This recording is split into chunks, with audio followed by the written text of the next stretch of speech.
रक्षाबंधन आ रही है, अपने भाई की कलाई पर राखी बांधना। तो अपने भाई से इस बार रक्षाबंधन की राखी बंधवाई का तोहफा जानती हो क्या लेना? इस बार अपने भाई से कहना कि मैं तुझे राखी बांध रही हूं, पर मुझे एक वचन दे कि जितना प्यार तू मुझसे करता है और जिस निगाहों से, जिस दृष्टि से तू मुझे देखता है, इसी दृष्टि से तू गैल चलने वाली, रास्ते चलने वाली किसी लड़की को भी देखेगा।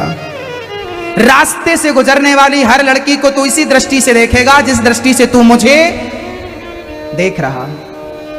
जब तक आपके भाई के अंदर आप ये दृष्टि नहीं डालोगी, तब तक देश की बहन बेटियां सुरक्षित नहीं होंगी। आप रात के 12 बजे निकलती हो तो डर लगता है कि जा तो रही हूं, सुरक्षित वापस आऊंगी कि नहीं। हम रक्षाबंधन का त्योहार उस दिन सफल होगा जिस दिन हमारी देश की बेटी रात को 12 बजे घर से निकले और सुरक्षित घर को वापस आए, काम निपटा करके। तब माना जाएगा कि रक्षाबंधन का पावन पर्व हमारे भारत में मनाया जाता है, जहां हर व्यक्ति सुरक्षित है, कोई किसी से भयभीत नहीं है।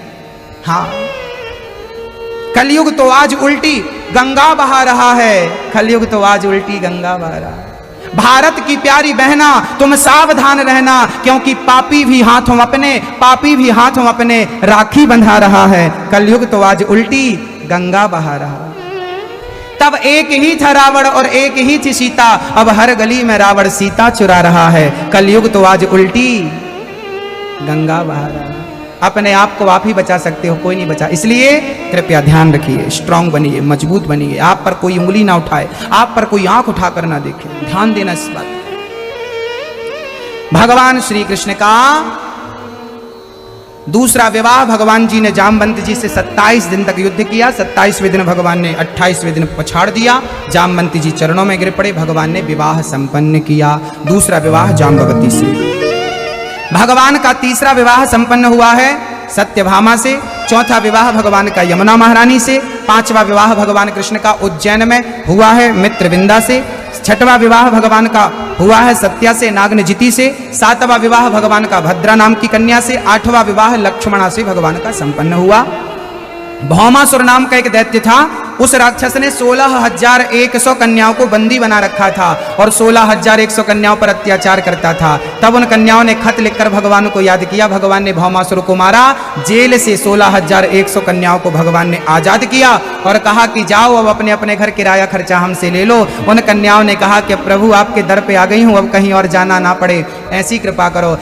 उन स्त्रियों ने कहा प्रभु आप हमसे विवाह कर लो। आप कहते हैं ना भगवान ने इतने सारे विवाह क्यों किए? भगवान ने अपनी मर्जी से विवाह नहीं किए, भगवान की मजबूरी थी। उन 16,100 कन्याओं ने कहा था कि यदि आपने हमसे विवाह नहीं किया तो हम मर जाएंगे। भगवान ने कहा मरो मत, चलो भाई अब करते हैं। तब भगवान ने मजबूरी में विवाह किया और 16,108 विवाह संपन्न हो गए। बोलिए राजा रामचंद्र भगवान की, कृष्ण कन्हैया लाल की।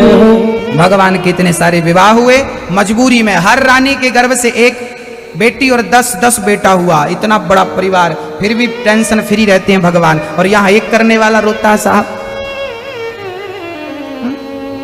आप लोग ना अपनी गृहस्थी बहुत अच्छी चलाया करो, रो रो के नहीं, हंसते हुए हंसते हंसते कट जाएं रास्ते। भगवान श्री कृष्ण रुक्मणी से ना बहुत मजाक करते थे, भगवान भी बड़े मजाकिया थे।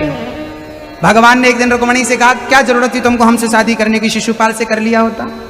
हाँ, परसों शादी थी, हमें बुलाया, भगा के लिए चलना पड़ा, सारे लोग कह रहे हैं भगा भगा के ले आए।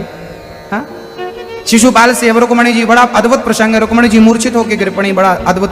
बाणासुर को मारकर भगवान ने अनिरुद्ध का विवाह उषा के संग कराया, चित्ररेखा ने करवाया था। राजा नरक की बड़ी पवित्र कथा है। पौंड्रक नाम के राजा ने भगवान बन करके सबको कहा कि मैं ही भगवान हूं। भगवान ने पौंड्रक का उद्धार किया, काशीराज का उद्धार किया, द्विविद का उद्धार किया। जरासंध के जेल से भगवान ने 20,800 राजाओं को मुक्त किया। कृष्णाय वासुदेवाय हरये परमात्मने प्रणतक्लेशनाशाय गोविंदाय नमो। राजाओं ने कहा, भगवान ने जरासंध को भीम भैया ने मारा और बीच से फाड़कर उसका एक अंग इस तरफ एक अंग इस तरफ फेंक दिया। भगवान ने शिशुपाल को मारा। शिशुपाल ने कितनी गालियां दी भगवान को? 100 गालियों तक भगवान चुप रहे। 100 के बाद 101वीं हुई, भगवान ने सिर खंडित कर दिया। भगवान कहते हैं कि मैं भगवान होकर 100 गालियां सुन सकता हूं, तो आप इंसान होकर कम से कम 10-20 गालियां तो सुन लो, पचा लो। 10-20 गालियां पचाने की क्षमता। अच्छा ये बताओ, आप में से कितने लोग भगवान हैं? जो भगवान है वो हाथ उठाओ। भगवान है तो हाथ उठाओ। कोई भगवान नहीं गुरु जी, हम भगवान थोड़ी हैं, हम तो मम्मी हैं फलाने की, पत्नी है फलाने की। आप सारे लोग भगवान हो। आज मैं आपको भगवान बनाऊंगा। कैसे? एक उत्तर देना। आप लोगों ने देखा होगा पुराने जमाने में जब घर पुराने हुआ करते थे ना, तो दरवाजा के पास एक बड़ा सा पत्थर होता था दरवाजा लगाने के लिए, ताकि वो दरवाजा बार बार लग जाता था। समझ रहे हैं ना मेरी भाषा? तो वो पत्थर ना पांव से, हमारी माताएं पांव से ही दरवाजा खोलती और दरवाजे में पत्थर लगा देती, अड़ा देती, ताकि वो दरवाजा बंद ना हो। और फिर दरवाजा बंद करना हो तो पत्थर निकालती हूँ दरवाजा, मतलब दरवाजे के किनारे एक पत्थर पड़ा रहता था पुराने जमाने में। आजकल तो जरूरत नहीं है, पर पुरानी बात मुझे याद है। आपको ये बात समझ में आ रही है कि नहीं? किस किस को? हाँ, सबको आ रही है, सब भारतीय हैं। जिसको ये बात समझ में ना जाए समझ लेना कि भारतीय नहीं है, क्योंकि पहले सबके घरों में ये पत्थर होता था। अच्छा एक बात बताओ, माना कि ये पत्थर है तो नारियल, माना कि पत्थर है, हमने दरवाजे के पास लगाया, दरवाजा पांव से ही लगाते थे उसको, पांव से लगाया, हिलाया तो हाँ। अब जिस पत्थर को आपने 50 बार पांव मारे हो, उसी पत्थर को आप मेरे पास लाओ, मैं उस पत्थर को मूर्तिकार को दे दूं, और कोई मूर्तिकार उसी पत्थर की बढ़िया सी मूर्ति छेनी हथौड़ों से कटिंग करके बढ़िया सी मूर्ति निकाल दे, तो बताइए उसके बाद जब उसमें राम का चित्र निकल आए, कृष्ण का चित्र निकल आए, उसके बाद क्या आप उसे दरवाजे के पास रखकर पांव से हिलाओगे? क्यों नहीं? क्योंकि अब वो क्या बन गया? भगवान। पहले क्या था? पत्थर था, अब क्या बन गया? अब आपको केवल ये बताना है कि किसी मूर्तिकार ने क्या उस पत्थर में मूर्ति कहीं बाहर से लाकर डाला? हाँ ना में जवाब। मूर्ति तो उस टाइम भी उस पत्थर में थी जब आप लात मारते थे।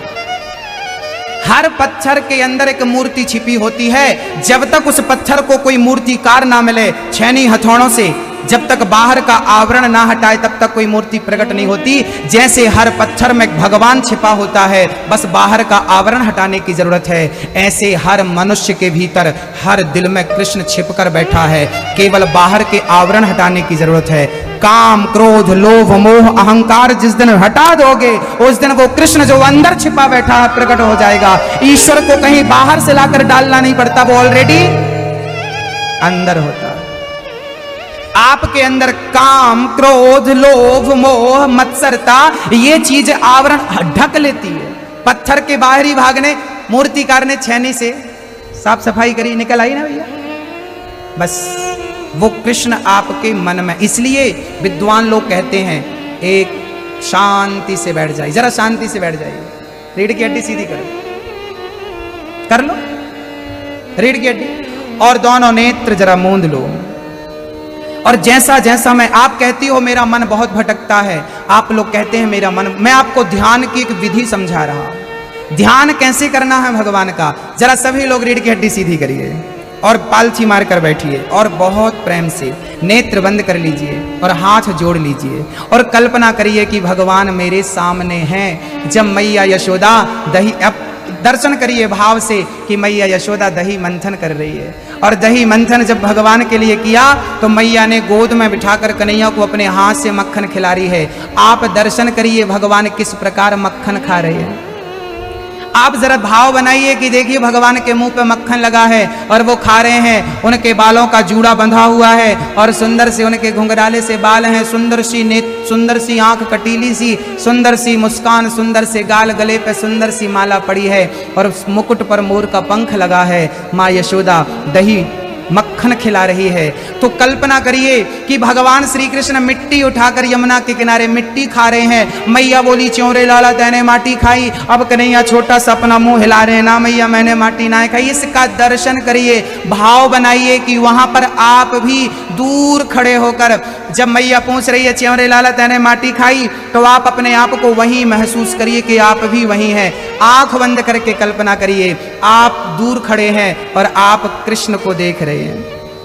मैया ने कहा मुंह खोल, कन्हैया ने जब अपना मुंह खोला तो भगवान के छोटे से मुख में, भगवान के छोटे से मुखमंडल में पूरा संसार, पूरी सृष्टि नजर आ रही है। अब तो इस दृश्य को आप भी देख रहे हैं। तो फिर भाव बनाइए कि भगवान ने गोवर्धन को उठा रखा है एक उंगली से, दूसरा पांव टेढ़ा सा, आप भी कहीं दूर खड़े होकर के भगवान श्री कृष्ण का दर्शन कर रहे हैं। उनका दर्शन करते हुए आप आनंदित हो रहे हैं। उनका टेढ़ा सा पांव, एक पांव के ऊपर एक पांव, एक हाथ पर उंगली पर गोवर्धन, और सारे ब्रजवासी खड़े हैं। आप भी उस भीड़ में खड़े होकर अपने आप को महसूस करिए कि आप भी वहीं पर हैं और आप भी उस लीला में सम्मिलित हैं। अब श्री कृष्ण को देखिए प्रेम से, एक एक अंग को भगवान के देखिए। अब भगवान ने गोवर्धन रख दिया, अब आप भगवान की प्रार्थना करिए, स्तुति करिए। हे प्रभु, आप ही हमारी माँ हो, रोज हमें प्रार्थना करनी चाहिए। आइए जरा हम प्रार्थना करते हैं। हे प्रभु, आप ही हमारी माँ हो, आप ही हमारे पिता हो। हे दीनानाथ, हे दीन बंधु, हे दीन दयाल पतित पावन, मैं आपको कभी भूलूं नहीं। मैं जन्म जन्म का पापी हूँ, मैं क्रोधी हूँ, मैं कामी हूँ, मैं लोभी हूँ, मैं लालची हूँ, मैं लंपट हूँ। हे प्रभु, मेरे अज्ञान को, मेरी बुराइयों का नाश करके मेरे हृदय में भक्ति और प्रेम का दीप जलाइए। हे प्रभु, मेरे मन मंदिर में आकर बैठ जाइए। हे प्रभु, मेरे मन से कभी निकल कर मत जाइए। हे प्रभु, मैं आपकी शरण में हूँ, मेरे अपराधों को क्षमा करिए। मैं अज्ञानी हूँ, मैं नासमझ हूँ, मुझसे कोई भूल हो गई हो, मुझसे कोई अपराध हो गया हो तो हे द्वारिकाधीश, हे दीनानाथ, हे दीन बंधु, हे भक्त वत्सल, मेरी प्रार्थना स्वीकार करिए। मुझे पाप से मुक्त करके अपने योग्य बनाइए और मुझे इतनी शक्ति दीजिए कि मैं सदा आपका चिंतन करता रहूं, सदा आपकी कथा सुनता रहूं, सदा आपका नाम लेता रहूं और कभी मैं आपको कभी भूलूं नहीं। हे प्रभु, मैं आपको कभी भूलूं नहीं। हरि शरणम, हरि शरणम, हरि शरणम, हरि शरणम। हरे राम, राम राम, हरे हरे, हरे कृष्णा, कृष्णा कृष्णा हरे। बोलिए भक्तवत्सल भगवान की जय। ऐसा रोज चिंतन किया करें, मन कभी भटकेगा नहीं, कभी मन भटकेगा नहीं। भगवान ने जरासंध का उद्धार किया, शिशुपाल का उद्धार किया। भगवान सबके भीतर हैं। यदि आप अपनी बुराइयों का त्याग कर दें तो आप ईश्वर हैं। शाल्व और दंतवक्र का भगवान ने उद्धार किया। भगवान के परम भक्त का नाम था सुदामा। आइए अब हम सुदामा चरित्र सुने और उसके बाद पुष्पों की होली का दर्शन करेंगे। और मैं आप लोगों से एक छोटी सी बात कहना चाहूँगा। मैया जी और भैया जी, आज आपकी कथा पूरी हो रही है। आप मुझे एक वचन और दीजिए। जो टीवी के माध्यम से कथा श्रवण कर रहे हैं, मैं उनसे भी निवेदन करूंगा कि आप लोगों ने कथा सुनी है, सावन का महीना चल रहा है। इस कथा को श्रवण करने के बाद संकल्प लीजिएगा कि हम कम से कम एक वृक्ष जरूर लगाएंगे, एक वृक्ष जरूर लगाएंगे। कौन कौन लगाएगा? आपको ऑक्सीजन कौन देता है? ऑक्सीजन आप लेते हो तो आपका कर्तव्य होता है कि आप ऑक्सीजन लेते हो प्रकृति से, तो एक वृक्ष लगाकर, पीपल ही एक ऐसा वृक्ष है जो 24 घंटे ऑक्सीजन देता है। कम से कम एक पीपल जरूर लगाना आप, ताकि आपका लगाया पीपल आपके जाने के बाद कई 100 साल तक किसी को छाया देता रहे और किसी पक्षी का घोंसला बनता रहे। आप जरूर पीपल लगाइएगा, वट वृक्ष लगाइएगा, नीम, इमली और नीम लगाइएगा, आंवला लगाइएगा। घर पे तो अशोक का वृक्ष वास्तु के हिसाब से लगाना ही चाहिए। जिसके घर पे अशोक का वृक्ष होता है उसके घर पे कभी शोक नहीं होता, कभी दुख नहीं आता विशेष। इसलिए अशोक वृक्ष इसलिए लगाने चाहिए क्योंकि हम प्रकृति से ऑक्सीजन लेते हैं, तो हमें ऑक्सीजन वापस करना चाहिए। कौन कौन लगाएगा? एक वृक्ष का संकल्प आज लीजिए। कौन कौन हाथ उठा के लगाएंगे? दूसरा, ये देखिए आज कितना बढ़िया पानी गिरा। ये सारा पानी बह जाता है नालियों से नदियों में, नदियों से समुद्र में जाकर खारा। आप लोगों के घर पे हजारों लीटर पानी भगवान गिराते हैं और ये पृथ्वी माता प्यासी है। आप पानी निकालते ही रहते हो, बोरिंग से पानी निकाल रहे हो। अरे निकाल रहे हो तो भारत माँ से निकाल रहे हो, भारत माँ प्यासी है, कभी तो पानी उससे पिलाकर उसकी प्यास बुझाओ। आप पानी बना नहीं सकते, और प्रकृति जब आपके छत पर पानी गिराती है तो आप अपने घर पे कहीं पर 5 बाई 5 का गड्ढा खोदिए, बड़े बड़े पत्थर डालिए, उसके ऊपर रेत का लेयर डालिए, फिर पत्थर डालिए, फिर रेत डालिए, फिर पत्थर डालिए, ऐसा करके छत के पानी का कनेक्शन उस गड्ढे पे कर दीजिए। तो वाटर हार्वेस्टिंग के माध्यम से पूरा छत का पानी, करोड़ों लीटर आपके छत का पानी जमीन के अंदर दे करके आप भारत माँ की प्यास बुझा पाएंगे। भारत माता की जयकारा लगाने से काम नहीं चलेगा। कौन कौन अपने घर पे वाटर हार्वेस्टिंग कराएंगे? आज संकल्पित होना पड़ेगा। ज्यादा से ज्यादा 1000 रुपए का खर्चा है, अधिक से अधिक 1500, लेकिन करोड़ों लीटर पानी बचा लेंगे कि नहीं आप? क्या ये आपकी जिम्मेदारी नहीं है? क्या हम भारतवासियों की जिम्मेदारी नहीं है? तो जरूर मैं आपसे निवेदन करूंगा, टीवी पर जो देख रहे हैं आप लोग भी इस बारिश के पानी को बचाइए। जो बह गया वो आपका नहीं है, जिसे बचा लिया, जमीन के अंदर डाल दिया, वो आपका है। कौन कौन हाथ उठाइए, वाटर हार्वेस्टिंग के प्रति कौन कौन जागेगा? भैया जी आप नहीं कराओगे वाटर हार्वेस्टिंग? हाथ उठाइए। भैया जी आप भी हाथ उठाइए। आपके यहाँ है? बहुत सुंदर। आपके यहाँ है? हमारे यजमान जी के यहाँ, हमारे गणेश भैया जी के यहाँ। और भैया जी के लिए जोरदार तालियां। और किस किस के यहाँ करना चाहेंगे आप? आप करेंगे बेटा? मम्मी से कहना, पापा से कहना, करें। कौन? सब लोग हाथ उठाओ, क्या नुकसान है भाई? सब करो ना। पानी सबको चाहिए, केवल मुझे चाहिए? आपको नहीं चाहिए पानी? हाँ, बोलिए भारत माता।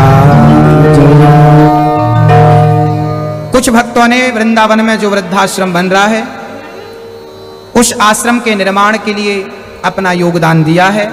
भक्तों, श्रीधाम वृंदावन में वृद्धाश्रम बन रहा है, जहां पर हमारी वृद्ध माताओं की सेवा, उनके रहने की, खाने की संपूर्ण व्यवस्था की जाएगी।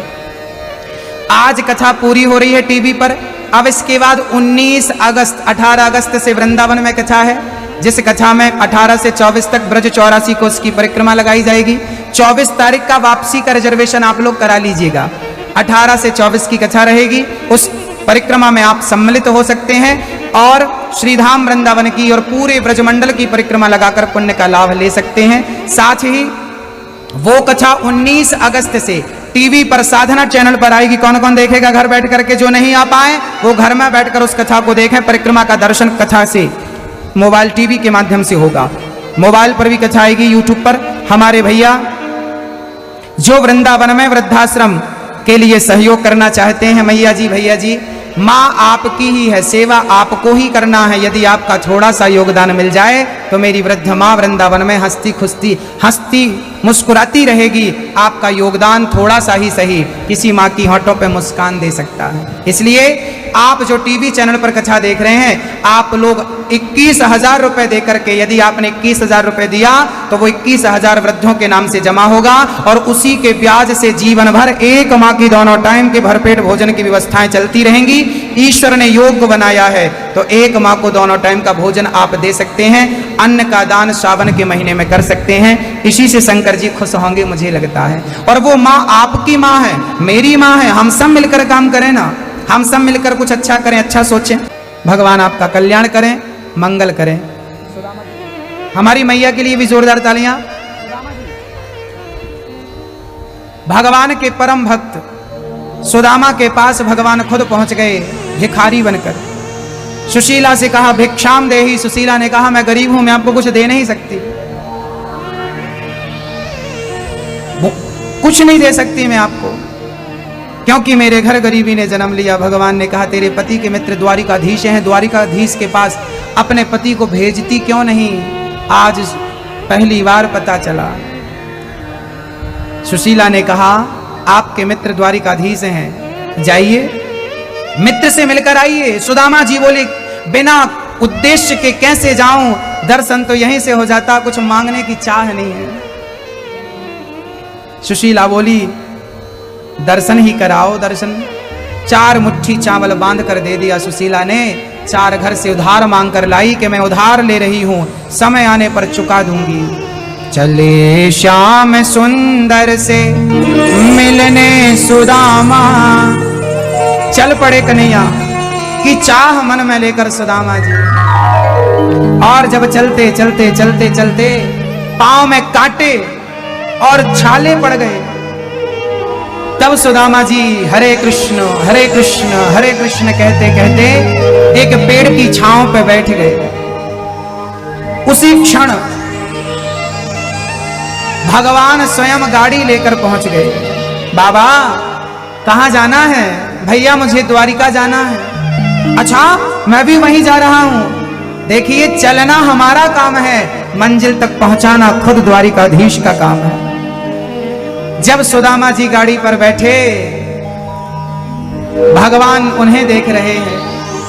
बाबा ये पोटरी पर क्या दबा रखा है? मैं मित्र के लिए कुछ ले जा रहा हूं। चलती चलती गाड़ी द्वारिका पहुंची। किसी से कहा क्या ये द्वारिका है? हाँ। क्या मेरे मित्र मिलेंगे? हाँ जरूर मिलेंगे। चले सुदामा जी। द्वारपालों से भेंट हो गई। सुदामा जी ने द्वारपालों से कहा भैया मैं कृष्ण का मित्र हूं, कृष्ण का सखा हूं,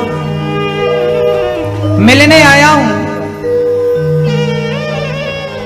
चाह लेकर आया हूं, क्या मुझे दर्शन कराएंगे?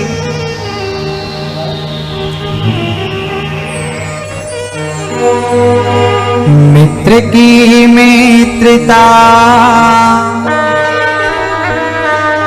श्याम प्यारे सखा, प्रीत ऐसी निभा लीजिए। सुदामा कह रहे हैं द्वारिका में बुला लीजिए मेरे श्याम, द्वारिका में बुला लीजिए।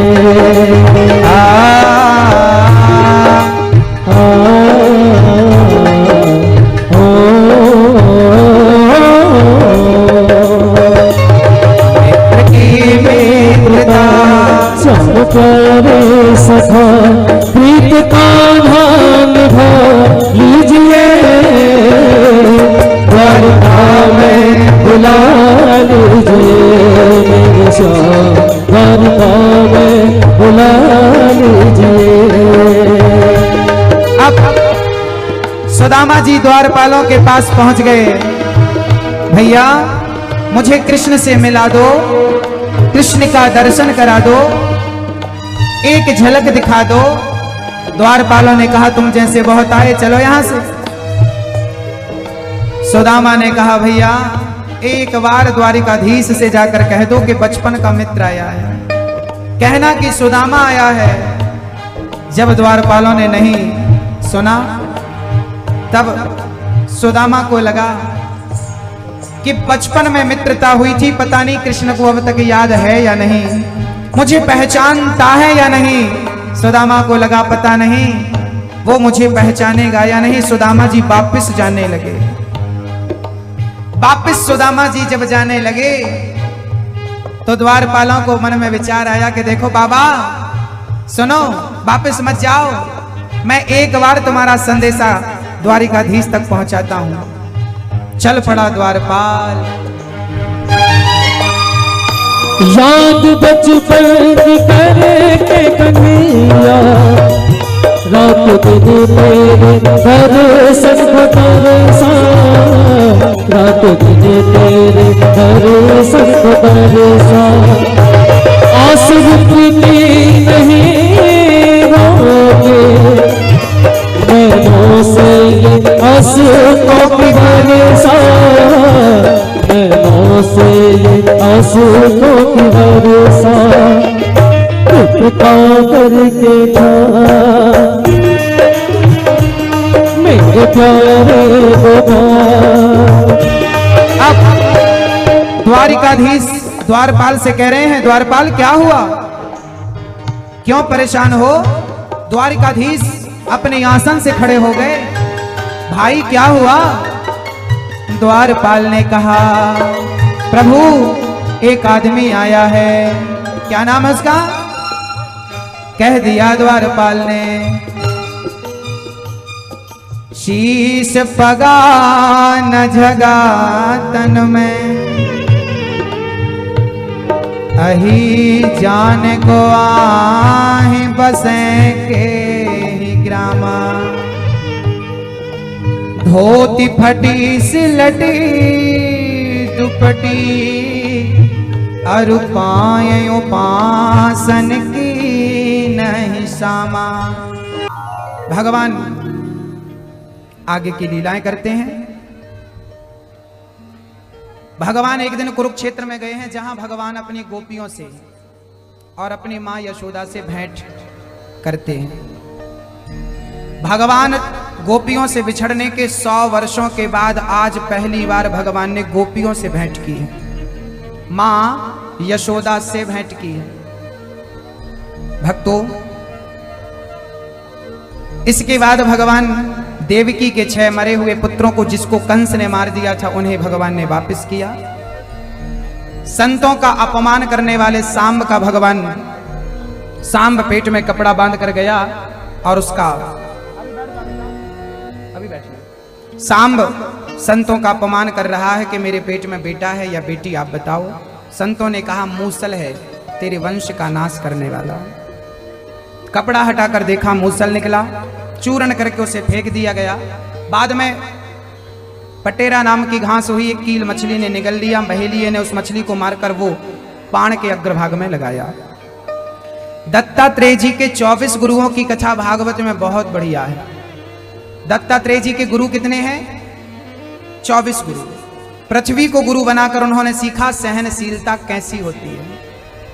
दूसरा गुरु बनाया वायु को, तीसरा गुरु बनाया आकाश को, चौथा गुरु बनाया जल को। जैसे जल कभी अपना स्वभाव शीतलता नहीं छोड़ता, ऐसे हमें भी अपना स्वभाव कभी नहीं छोड़ना चाहिए। अजगर को गुरु बनाकर सीखा है कि अजगर भगवान के भरोसे है, हमें भी रहना चाहिए। समुद्र, भौरा, मधुमक्खी, हाथी, शहद निकालने वाले हिरण को, मछली, पिंगला नाम की वैश्या को भगवान ने गुरु बनाया। ऐसे 24 गुरु बनाए। कूरर, पक्षी, बालक, कुंवारी कन्या, बाण बनाने वाले सर्प, मकड़ी और भृंगी कीट को भगवान ने अपना गुरु बनाया, दत्तात्रेय जी ने।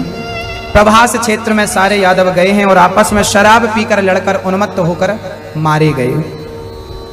सारे पुत्र पौत्रादियों का भगवान के आपस में सारे बच्चे लड़कर मरने लगे, श्रापवश शराब पीकर उन्मत्त हो गए। आखिरी में बलराम जी परमधाम को गए, भगवान ने परिकर को परमधाम को भेजा, सारे लड़कर समाप्त हो गए। अनिरुद्ध का बेटा वज्र बचा, जिसकी आज यादव संतान है। भगवान कृष्ण के पांव में एक बहेलिये ने बाण मार दिया। भगवान लीला पूरी करने के लिए जाने लगे। जब भगवान गए तो भक्तों ने कहा, प्रभु हम आपके बिना कैसे रहेंगे? भगवान बोले, मैं जा नहीं रहा, मैं इस कथा में समा रहा हूं। जहां जहां ये कथा होगी वहां वहां प्रकट होकर मैं भक्तों का दुख दूर करता रहूंगा। जब भगवान द्वारिकाधीश गए तो अर्जुन से कहा कि अर्जुन, मेरी शरीर की चिता, मेरे शरीर में आग लगाओ। चिता पर रखकर आग लगाया, भगवान का पूरा शरीर जल गया पर भगवान का हृदय नहीं जला। तब अर्जुन ने कहा, प्रभु आपका हृदय तो जल ही नहीं रहा है। तब भगवान ने कहा कि मेरा हृदय तुम समुद्र में फेंक दो। वो समुद्र में फेंक दिया। वही समुद्र में लहरें खाता, हिचकोले खाता हुआ वही द्वारिकाधीश पहुंचा और वही हृदय जगन्नाथ भगवान के भीतर आज भी भगवान का हृदय उपस्थित है, विराजमान है। जब 2 आषाढ़ आते हैं तब जगन्नाथ जी का हृदय परिवर्तन होता है। सुना कि नहीं आप लोगों ने? जगन्नाथ भगवान प्रत्यक्ष भगवान है। कहते हैं भगवान श्री कृष्ण का वो हृदय आज भी जगन्नाथ भगवान जी के भीतर है। और जब 2 आषाढ़ आते हैं, जब पुरुषोत्तम महीना आता है ना, कभी कभी 2 आषाढ़ आते हैं, जब 2 आषाढ़ आता है तो जगन्नाथ जी भगवान के पुराने विग्रह की समाधि दी जाती है और नए विग्रह में भगवान का हृदय निकालकर वो हृदय परिवर्तन होता है। भगवान कृष्ण का हृदय आज भी जगन्नाथ जी के, इसलिए एक बार जगन्नाथ भगवान का दर्शन जीवन में जरूर करिएगा। प्रत्यक्ष है, हाथ पसारे खड़े हैं आपके लिए। भगवान धराधाम को छोड़कर चले गए। परीक्षित के 7 दिन पूरे हुए, तक्षक ने डस लिया, परीक्षित का उद्धार हुआ। जनमे जय ने यज्ञ करके भागवत जी संतों, दक्ष ने तक्षक को मारना चाहा पर संतों ने मना किया, यज्ञ को रोका गया। 7 दिन की कथा का अवसार सूत जी सौनक आदि ऋषियों को सुनाते हैं। पहले दिन की कथा में धुंधकारी के उद्धार की चर्चा सुनी। दूसरे दिन की कथा में आपने राजा परीक्षित ने कलयुग को रहने के कितने कमरे बनवाए? 4। जहां जुआ है वहां कलयुग, जहां शराब है वहां कलयुग, जहां चरित्रहीनता है वहां कलयुग, जहां मांस है वहां कलयुग। द्यूतम पानम स्त्रियः सूना यत्रा धर्मश्च चतुर्विधा। इसलिए इन चीजों से हमें बचकर रहना चाहिए। जुआ कभी नहीं खेलेंगे। कहो, हे प्रभु, जो आज मैं आपको संकल्प दिला रहा हूं, कौन कौन इस संकल्प को लेना चाहेगा? बोलो, हे प्रभु, मैं कभी भी जुआ नहीं खेलूंगा।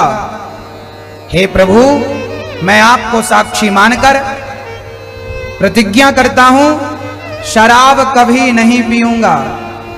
हे प्रभु, मैं आपको साक्षी मानकर प्रतिज्ञा करता हूं कि मैं मांस कभी नहीं खाऊंगा, कभी किसी का बुरा नहीं करूंगा, किसी के साथ अन्याय नहीं करूंगा, किसी से घृणा नहीं करूंगा, सब मैं आपका दर्शन करते हुए सबसे प्रेम करूंगा, सबसे स्नेह करूंगा, सबसे प्रेम करूंगा। ये प्रतिज्ञा आपने ली। इसी के साथ तीसरे दिन की कथा में ध्रुव चरित्र सुना, चौथे दिन जन्मोत्सव सुना, पांचवें दिन बाल लीलाओं का दर्शन, छठवें दिन रुक्मणी मंगल, सातवें दिन सुदामा चरित्र के साथ वाणी को विराम। आप सभी लोग मेरे साथ हाथ जोड़ करके एक श्लोक गुनगुनाएंगे और कथा को पूर्ण करेंगे। नाम संकीर्तनम यस्य नाम संकीर्तनं यस्य सर्व पाप प्रणाशनम सर्व पाप प्रणाशनं प्रणामो दुख समनस प्रणामो दुःख शमनस् तम नमामि हरिम परम। तं नमामि। दोनों हाथ उठाइए। हरे राम हरे राम हरे राम हरे राम राम राम राम राम हरे हरे हरे हरे हरे कृष्णा हरे कृष्ण हरे कृष्णा हरे कृष्ण कृष्णा कृष्णा कृष्ण कृष्ण हरे हरे हरे हरे। हे प्रभु, हे प्रभु, मैं आपको कभी मैं आपको कभी भूलूं नहीं। भूलूं नहीं। हे प्रभु, हे प्रभु, मैं आपको कभी मैं आपको कभी भूलूं नहीं। भूलूं नहीं। हे प्रभु, हे प्रभु, मेरे अंदर मेरे अंदर कभी अहंकार ना आए, कभी अहंकार ना आए, कभी क्रोध ना आए, कभी क्रोध ना आए, कभी लोभ ना आए। कभी लोभ ना आए। जितना आप दें जितना आप दें उतने में ही मैं संतुष्ट रहूं। उतने में ही मैं संतुष्ट हूँ। इतनी शक्ति इतनी शक्ति मुझे दें। मुझे दें। मैं आपकी मैं आपको शरण में हूँ। शरण में। हरि शरणम हरे शरण हरि शरणम हरे शरण। हरि शरणम। बोलिए भागवत भगवान की जय।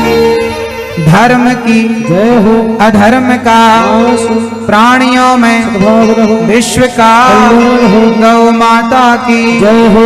गौ हत्या बंद हो। सत्य सनातन धर्म की जय हो। जय जय श्री राम। गौ हत्या कैसे बंद होगी? आप में से कौन कौन चाहता गौ हत्या बंद हो? गौ हत्या बंद हो उसके लिए आपको एक छोटा सा काम करना पड़ेगा। क्या तैयार हैं? मैंने एक दिन कहा था पेप्सी कोका कोला की जगह क्या पीना चाहिए? दूध पीना चाहिए, छाछ पीना चाहिए, लस्सी। इससे क्या होगा? हमारे गाय को बल मिलेगा, गाय पालन ज्यादा होगा। एक छोटा सा मैं आपको उपाय बताता हूं जिससे आप कभी बीमार नहीं पड़ेंगे। आप लोग ना तेल की सब्जी खाते हैं, तेल की दाल खाते हैं, दाल से ही छौंका लगाते हैं। मैं आपको एक छोटा सा उपाय बताता हूं। मार्केट में तेल कितने रुपए लीटर होता है? 80 रुपए, 100 रुपए, मुझे पता नहीं, आप बताओ कितना? 100 रुपए के लगभग, इतने ना मैया जी? और ज्यादा? 100 रुपए लीटर तेल। 1 लीटर तेल कितने दिन चलता आपके घर? कितने दिन? 10 दिन, 20 दिन, 1 महीने, 2 महीने, 1 साल, 8 दिन, 1 हफ्ता। अब आपको क्या करना है? बोले तेल खाने से ना ज्यादा बीमार पड़ता है आदमी। तेल खाने से हमारी हड्डियां, हमारी बॉडी कमजोर हो जाती है, इसलिए हमें तेल नहीं खाना चाहिए। इसलिए हमारे बाप दादे घी ज्यादा खाते थे, मजबूत रहते थे। अब आप कहो महाराज जी घी असली नहीं मिलता। असली मिलता नहीं, बाजार के भरोसे मत रहा करो। असली घी घर पे बनाना सीखो। मैं आपको विधि बताता हूं। आप आधा किलो दूध रोज लिया करो एक्स्ट्रा। आपके दूध का जितना खर्चा है आधा लीटर, 1 लीटर, उसके अतिरिक्त आप आधा लीटर दूध रोज खरीदा करिए। वो आधा लीटर दूध आप जमा दिया करिए, दही बनाइए। इसी बहाने आपके घर दही खाने का मन होगा तो आप बच्चों को दही खिलाएंगे क्योंकि घर पे दही है। और हफ्ते में 1 दिन मशीन आती है, दही मंथन कर लिया करो तो मक्खन निकल आया करेगा। और मक्खन निकलेगा तो दही रोज मिलेगा ही, छाछ भी मिलना शुरू हो जाएगी। और फिर वो मक्खन पका के घी बनाओ, उसी घी से दाल और सब्जी में छौंका लगाओ, उसी घी से आप लोग रोटी चुपड़ कर भगवान को भोग लगाओ। इससे क्या होगा कि आपके घर में दूध, दही, घी की नदी बहती रहेगी और आपका स्वास्थ्य भी पहले की अपेक्षा स्वस्थ रहेंगे आप। क्योंकि तेल जो रिफाइंड का आता है ये जहर नहीं है, ये डबल जहर है। डबल रिफाइंड, डबल जहर। तेल कौन सा बेहतर होता है? कच्ची घानी का। बिना रिफाइंड का तेल ही खाने लायक होता है। रिफाइंड के बाद तेल छूने लायक भी आप लोग खा रहे हैं, मैं आपको मना नहीं करूंगा, आप जहर खाए, मैं क्यों मना करूं, पर मैं आपका शुभ चिंतक होने के नाते मैं आपको एक उपाय बताता हूं कि तेल जहर है, इसलिए तेल ना खाएं। तेल खाएं कौन सा? बोले आप अलसी किसानों से खरीदें और अलसी को अपनी आंखों के सामने पिरवाएं। समझ रहे हैं मैं क्या कह रहा हूं? सरसों खरीदें और सरसों का तेल अपने हाथ। सरसों असली वो होता है जिसके सुगंध से आंखों में आंसू आ जाए, वो असली होता है, वो मिलता है। अब ये सारी चीजें समाप्त हो गई क्योंकि आप लोग मिलावट के चंगुल में फंस गए। तो दूध आप आधा लीटर रोज ज्यादा खरीदिए, इससे क्या होगा? दूध दही घर में बना रहेगा और घी का छौंका ही सब्जी पे हो। आप लोग ना तेल इतना खाते हैं कि तैरता रहता बेचारा ऊपर। क्यों खाते हैं भाई साहब इतना तेल? इतना तेल नहीं, इतना घी खाइए। हाँ, नुकसान नहीं करता तेल। लोग कहते हैं महाराज जी घी नुकसान करता, भाई घी नुकसान करता, तेल नुकसान नहीं करता। तेल की जगह घी, जितना तेल खाते उतना ही घी खाओ ना। नुकसान ये भी करता पर घी नुकसान नहीं, फायदा करेगा। आप इस प्रकार गौ हत्या से गाय को बचा सकते हैं। गाय पालें, गाय की सेवा करें, सब प्रकार से वृद्धों की सेवा से जुड़े रहें। 18 तारीख को वृंदावन में कथा है, आए और 7 दिन की कथा सुनाने में यदि हमसे कोई गलती हो गई हो, त्रुटि हो गई हो, तो हमें अपना पुत्र समझकर, दास समझकर क्षमा जरूर करें। और जिन जिन बातों को कही गई है कथा में कहा गया, उन पर बहुत तरीके से अमल करें। इन 7 दिनों में किसने क्या सीखा? हमारे भैया श्री गणेश जी हमें ये बताएंगे क्या सीखा। हम 4 लोगों से पूछेंगे। क्या भैया माइक जल्दी पहुंचाइए 4 लोगों के पास, फिर आरती करते हैं। माइक पहुंचाइए 4 लोगों के पास जल्दी से। माइक कहाँ? माइक लेके जल्दी पहुंचाइए गणेश जी के पास, गणेश भैया के पास पहुंचाइए। 7 दिन में आपने क्या क्या सीखा जल्दी से बताएंगे। दौड़ कर जाओ बेटा, दौड़ कर, समय नहीं है। भैया बताएंगे 7 दिनों में आपने क्या सीखा? हमेशा सत्य के मार्ग पे चलो जी। पुण्य और पाप दोनों का अंतर बताया जी। तो हमेशा ऐसा रास्ता चुनो जिसमें अपने को पुण्य ही पुण्य मिले। बहुत सुंदर।